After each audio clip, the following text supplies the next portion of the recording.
Kaer. And I'm Bree. And this is our... we still don't know what it is. This is our second YouTube video.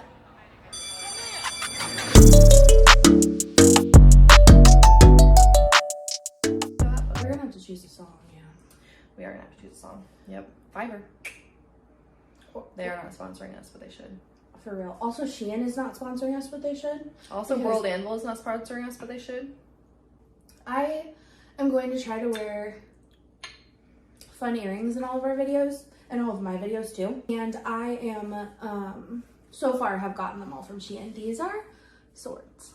They are gorgeous. How cool are they? They are Also, gorgeous. my sweatshirt is a Swiftie sweatshirt, and it is from the Archer's Thread. Archer's Thread? I think it's the Archer's Thread, because the Archer is a Taylor Swift song, but yeah. My cami is from Amazon, and my leggings are from Amazon. My leggings are from Walmart. I have 3 ear holes, ear piercings, but only 2 of them are in because the other ones have fallen out, and I have not replaced them. Excellent. So I need to get on Bree's level. Yeah. Yeah. Tell them what we're talking about today, Kaer. Today, we are, and I was thinking of this, with the title for our video, because no one's going to know what our version is. Our bestie version of D&D, essentially, which we called Triple S. We did. There is some contention as to what Triple S stands for. Yeah, I think we don't remember what Triple S stands for. She thinks. I think I do remember what it stands for, and I want to say that it stands for Super Secret Spies. That's just not ringing a bell for me, but what is ringing a bell? Because we didn't call it Triple S at first. In fact, it went through a couple of names, but I don't remember what the name was before Triple S, because there was a name before Triple S. And then before that, we just called it D&D because, which we will get into. We'll get into how it all started and stuff, but, which, in fact, we should start at the beginning, because when we named Triple S is part of the story. We're great. I think, could we start at the pre-beginning? Sure. All right. She agrees without even knowing. So I think that the pre-beginning to this is why I was into D&D and my method of playing D&D. So when I was a youngin', I am a spoiled, rotten only child, but I do have a cousin, codenamed Jay. Mm-hmm.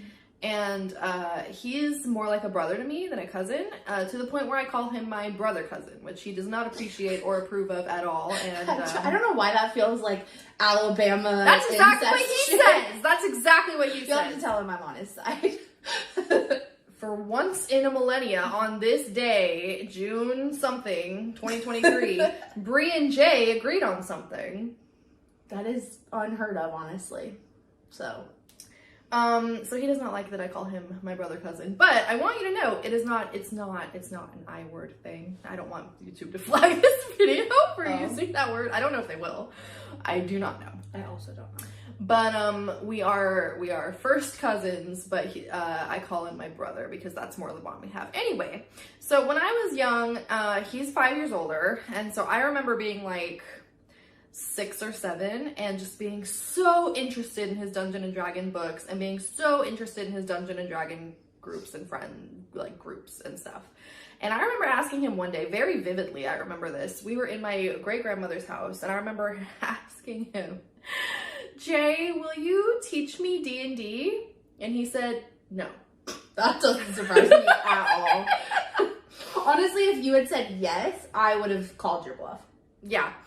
He said no, because again, I was 6 or 7. He was probably 11 or 12. And like, he did not want to spend his time with this freaking young cousin of his. And I tattled to my nano that Jay wouldn't play with me. And so she made him play with me.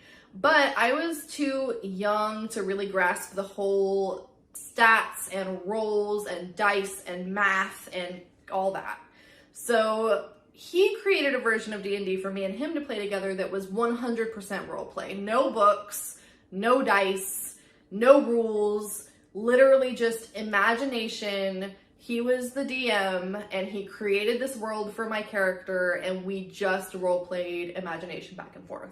And that was a really big thing that me and Jay did when I was young. That was a bonding point for us. So fast forward, he's getting more and more into his teenage years. When I meet Brie, we're about 8 or 9. And I remember that because we met around the time my parents split. Sad marker, but that's the marker. I know that we became friends around 9 years, when we were 9 years old. Jay at that point is like 14, 15. He's getting into his teenage years and is spending less and less time with me. And we're still really, really close to this day. We didn't like grow apart or anything. But me and Brie were like, I really wanted another outlet for that sort of like imagination role play thing that I enjoyed doing so much with Jay. So I came to Brie one day and told her about D&D. And do you want to talk a little bit about how your first impressions of D&D? I feel like I don't quite remember my first impressions. I think I remember being like apprehensive about it because I lived in a world where D&D was like talked about in like a negative way. Like my brother was super like sporty and like super not into that kind of thing, and my little sister, same, like just not into like the fantasy thing like I was. My biological dad is definitely where I get my like love of like fantasy and Star Wars and all things nerdy, but no one else, I'm not close with him, and no one else in my family really was like that. So I think I was pretty apprehensive at first. I'm assuming I was pretty apprehensive at first, and I think I was just kind of like, I don't know, but Kaer worked on me, and eventually we started our own version of D&D. And I remember wanting to be super secretive about it just because it was just so hard to explain to people like what we were doing. And like, I mean, same. I would have been embarrassed if our parents caught us playing, and like I don't know why really. Like we were just, well, your parents knew we played because we were not quiet at all. No, like we were just like, we're loud talkers, and they're like, my family sleeps with fans on, but they don't. And so no, I'm sure they heard us all the time playing, and they had no idea what we were doing. I remember our very first time. Really? Yeah. I don't. You have a way better memory about stuff like that than I do. I have a great short-term memory, and you have a terrible short-term memory, but your long-term memory is like gold. I will accept the compliment. We were in your dad's house, her biological dad's house. The very early markers of our friendship, a lot of the memories took place in her biological dad's house. She shared a room with her little sister, and I do not know where your little sister was or what she was doing. House, yeah. But we had the room all to ourselves, and I was sleeping in her little sister's bed, and I want to say it was nighttime before bed. I was laying in little sister's bed, and Brie was in her bed, and we were just talking, and I was like, you want to try it? Like, do you want to just try it? I'll be the DM. I'll create a little story for you. You create a little character, and we'll just, again, the way me and Jay did it, just imagination, pure role play. And she agreed, and it was a classic fantasy setting. I do remember that. Our game forever, all throughout our Triple S history, was very influenced by what we had recently watched or read. Yeah. At the time, I was discovering my love of 80s movies, and one of those movies was The Lost Boys. I do remember this. So yeah. I remember we're so young to have been watching those movies too. Yes, looking back, yes. But I remember casting your love interest from someone in The Lost Boys, David probably, because I love Kiefer Sutherland. Yeah. So yeah, but it was a fantasy setting, and we dropped vampires in there, and yeah, and that was our very first time. And then afterwards, like before we went to sleep, I was like, so did you like that? Do you want to do it again? And she was like, yeah, I do want to do that again. And for a while, that's how we did it, with me being the DM and Brie being the character. But after a while, I kind of got tired of that, and I wanted to play too. So then we started probably the real creation of what Triple S became, which was both of us kind of simultaneously DMing. Like if we were together in whatever scenario we were playing, like if our characters were together, then we would like do it at the same time, kind of a thing. But if we were separate, we would switch between views. And I remember being so mad because this one, I don't know what can't stay up super late always and sleeps in a lot. And so Yes. I would be like wired, like so ready to like play for hours. And she would be like, okay, but this is going to be your last turn. And then want to go to bed. And I was like, ugh. I really want to convey to our audience how important or integral, like we both loved it and we were like both addicted to it, and we went through periods of like the amount of sheer hours that we spent playing Triple S between the ages of 10 and 19 probably, many hundreds.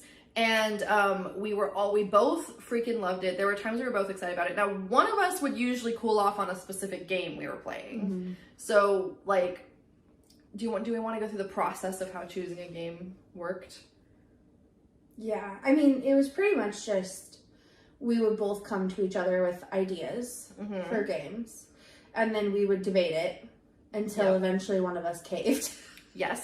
It was a very pitched scenario. Like, for example... Like, honestly, I would not have been surprised if we had, like, had PowerPoints and, like, did a whole presentation on it, because that's how serious it was. Like, if we were going to start a new game, we'd both come to the table, like, okay, so what are our ideas? What are our ideas? Which universe do we want to be in? And, like, for example, if, like, I wanted to play a Twilight themed game and Brie wanted to play a Hunger Games theme or a Harry Potter theme, we would both come to the table and be like, okay, and we'd pitch the idea. We'd be like, this is the universe we're going to play in, and this is what our characters are going to be, and this is what our characters' families and backstories are going to be. Love interests were a big thing. We were coming into like our like crush era and like it's like early sexual exploration. I feel like Triple S was like my sexual awakening.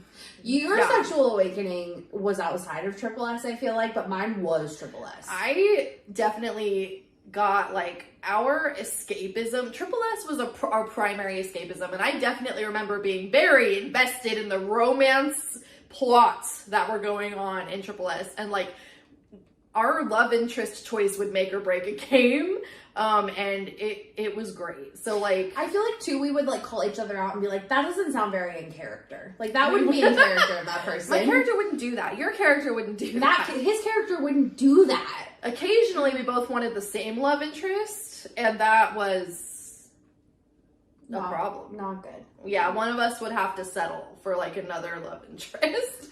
But yeah, so we'd come to the table with ideas. We'd have to develop characters. We'd develop whole character backstories. We'd develop some plot hooks. You know, I'm just thinking right now, we could have written so many books. Like, we had the imagination for so many books.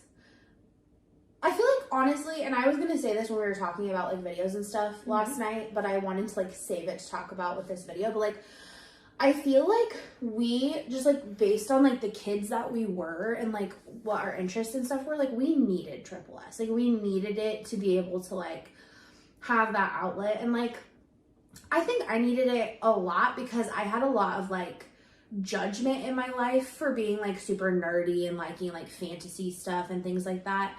And this was kind of a way for me to be able to, like, express that side of myself and, like, use my imagination.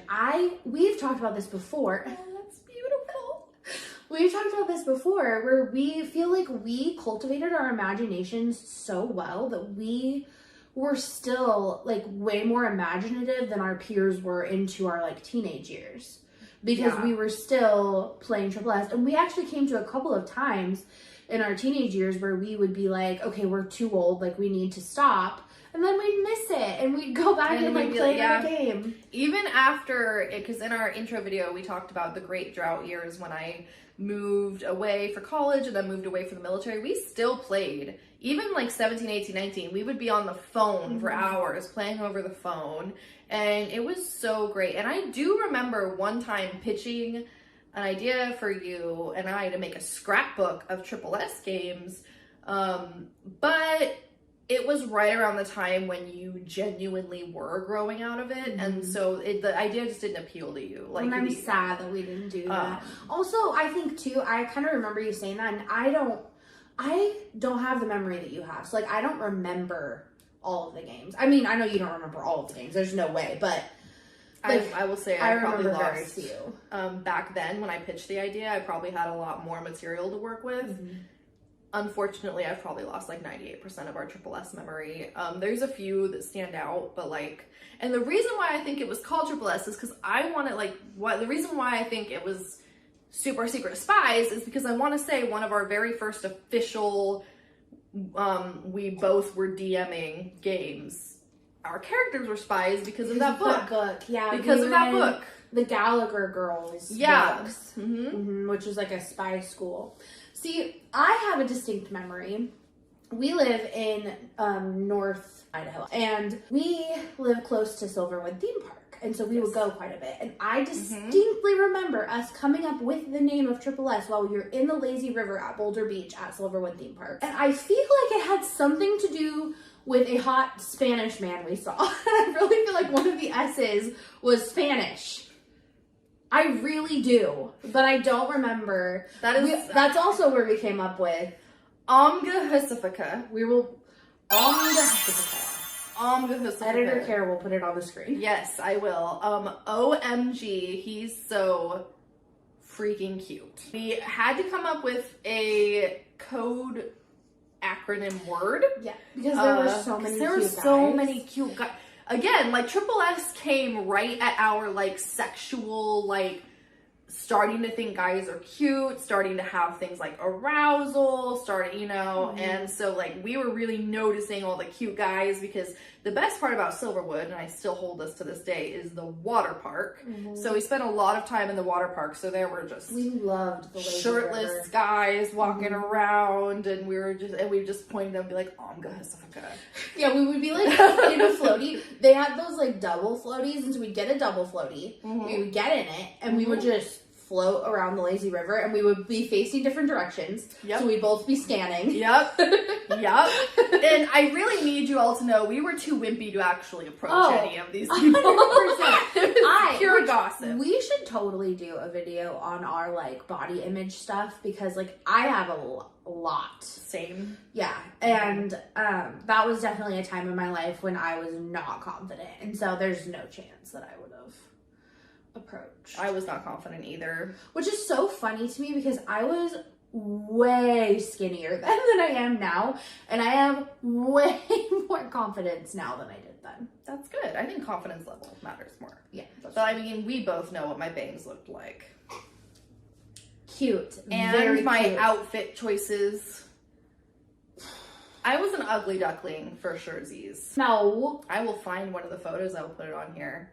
Actually, no, I won't. I can't expose you guys to that. Like, thick, long-sleeved sweaters with cat print on them, like big cat print on them. My grandma used to make me those sweaters. I would wear a cat print sweater. No, these are not good. These are, like, badly printed on, like, sticker cat on, like, a big pink sweater. Oh. And she'd cut my bangs unevenly.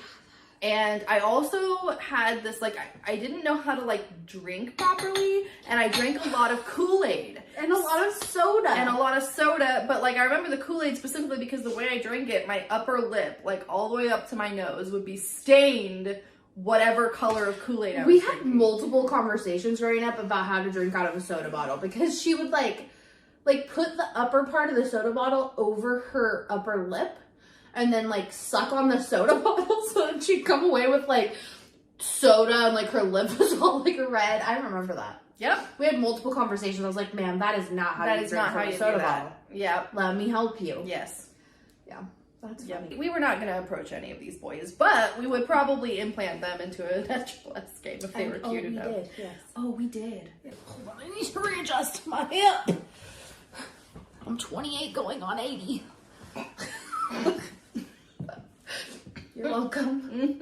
Okay, hold on. I'm just gonna, like, get cozy here. Get cozy. Do we want to attempt to try to remember some specific Triple S moments / themes / characters. I mean, we can, but I really don't remember much. Like, I remember playing, for sure. Oh, yeah. I remember we did, like, Pirates of the Caribbean, and we did, like...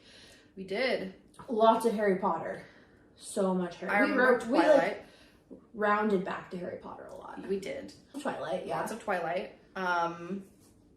I remember I went through a phase of naming my character Tsunami, and I thought it was so cool, and Brie hated it so badly. Like, really. Also, she would get frustrated because it would take me so long to pick a name for my character. You also named your character Crystal a lot. Yeah. Yep, I won't deny it.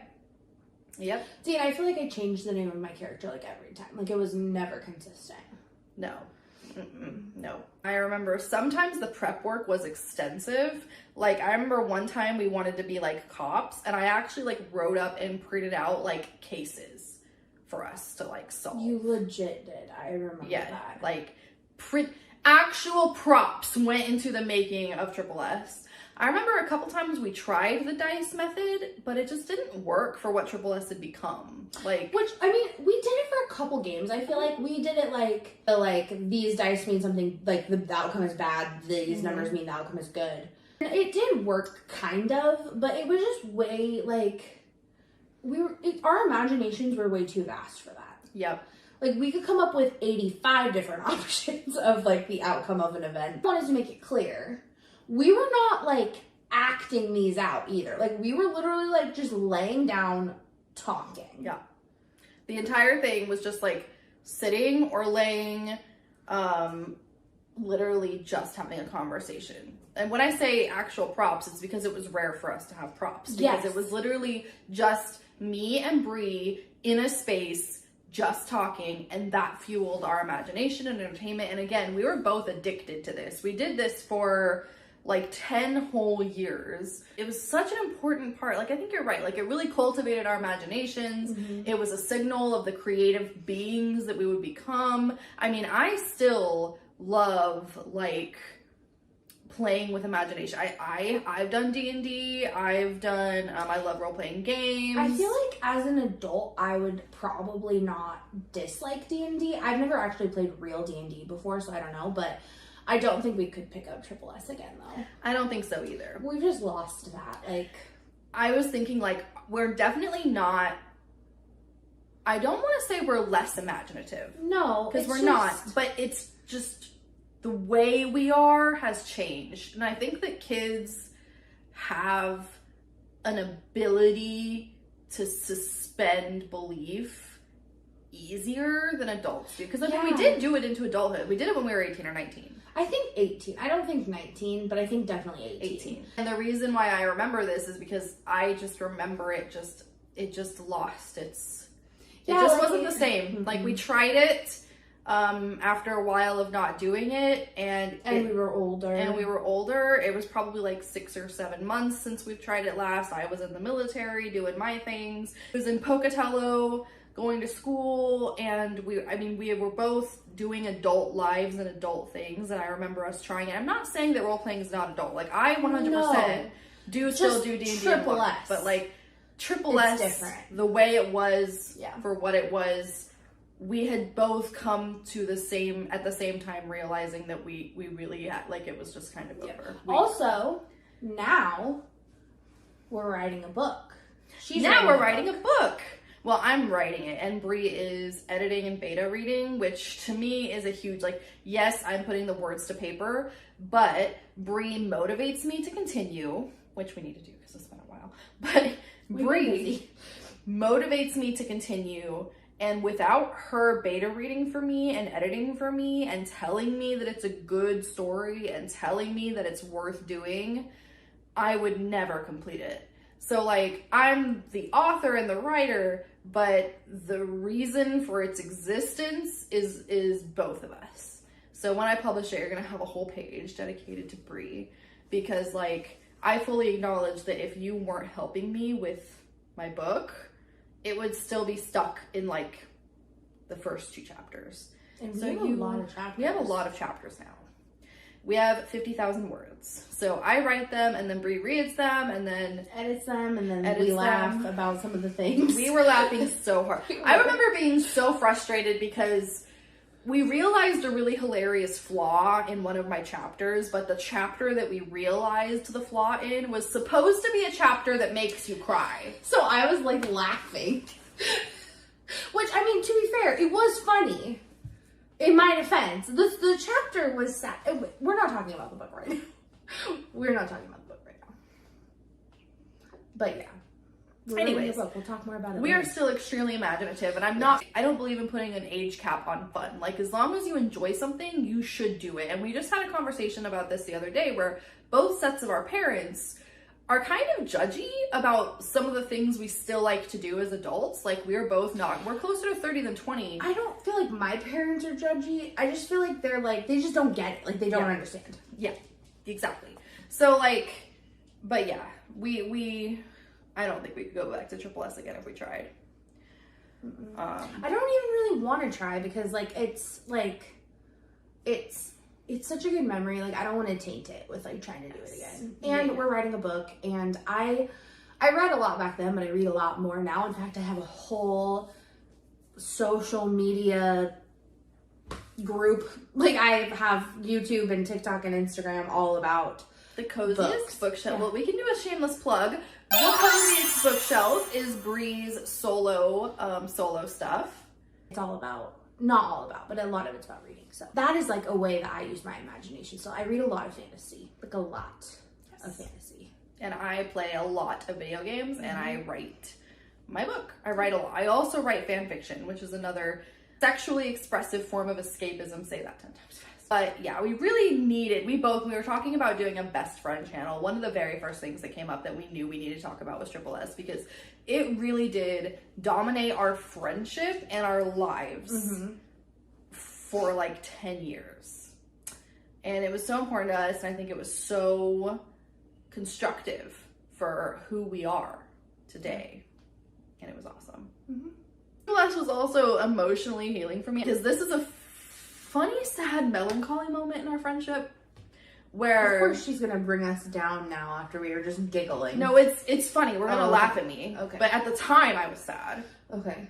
But we went to the premiere of the first Twilight movie in theaters, and I got big depressy after it. Okay, let's not act like that was the only movie. Every single time we went to a movie in the theaters, we would leave and she would be like, you know, like Sadness from Inside Out? That was her. Every time we left the movie theater, she would just be like, not every movie, only the ones that were like of them, because we only went to good movies. Yeah. So like if it was something like Twilight or Harry Potter, any movie with like vampires or magic or like mysticism or anything cool or fantastical like that, I would get depressy afterwards, because I'd essentially have a moment of feeling depressed that those things don't exist, that those things aren't real, that our lives will never be graced with sexy vampires or magic like in Harry Potter, or like, I don't really want the Hunger Games to be real. I would not do well in those, but like, you get the point. Like, I would get like,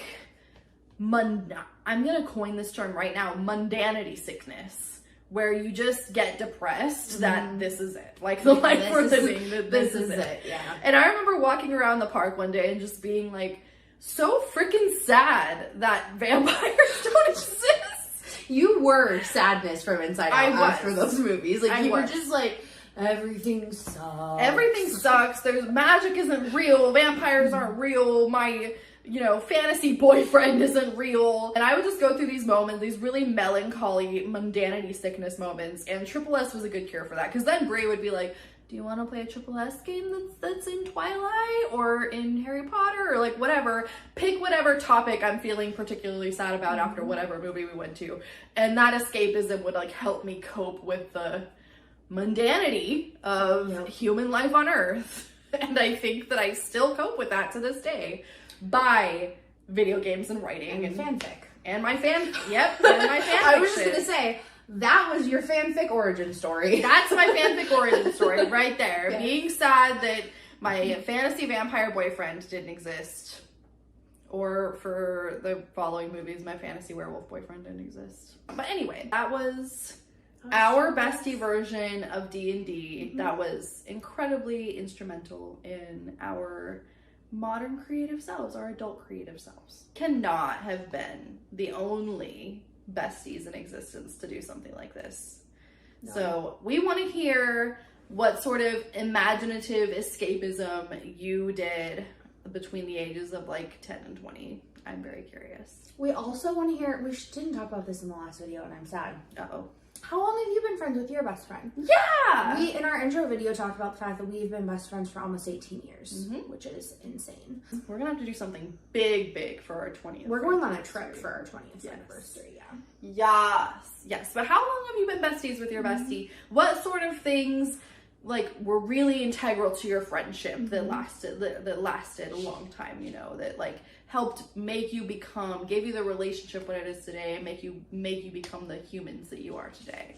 We really want to hear from you. Yes, we do. We do, but with that, thank you so much for watching our video. I'm Kaer. I'm Brea. And we'll see you next time. Don't forget to like and subscribe. That too. Smash that like button like it's in a fanfic.